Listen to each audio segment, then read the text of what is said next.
একটা আইসক্রিম খেতে চাইলেও বাবাকে বা স্বামীকে বলার আগে আল্লাহকে বলবেন। কারণ কেন জানেন?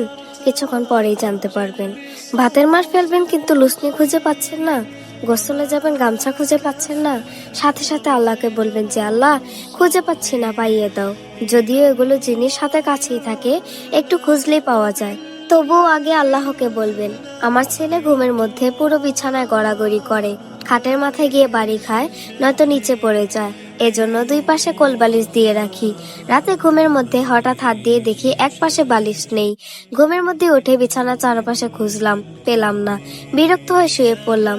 তখনই মনে খেয়াল আসলো, আল্লাহ তো জুতার ফিতাও চাইতে বলেছেন।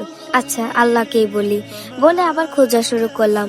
আলহামদুলিল্লাহ পেয়ে গেলাম, অথচ সেই একই জায়গায় মাত্রই দেখেছি, কিন্তু পাইনি। বড় বড় বিপদ ছাড়া আল্লাহকে বলার অভ্যাস নেই আমাদের, কিন্তু বলা উচিত, তাহলে জীবন সহজ হয়ে যায়। কারণ লুসনি বা গামছা যেটাই হোক, প্রত্যেকটা জিনিসেরই মালিক আল্লাহ। এই ছোট্ট জিনিসটাও আল্লাহর ইচ্ছে ছাড়া ফিরে পাওয়া সম্ভব না।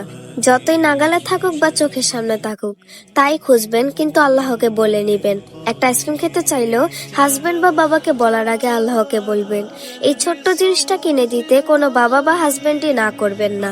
কিন্তু এমন হতে পারে যে তাদের আনার কথা মনে থাকলো না, কিংবা আনার পথে হারিয়ে গেল, বা কোনোভাবে নষ্ট হয়ে গেল।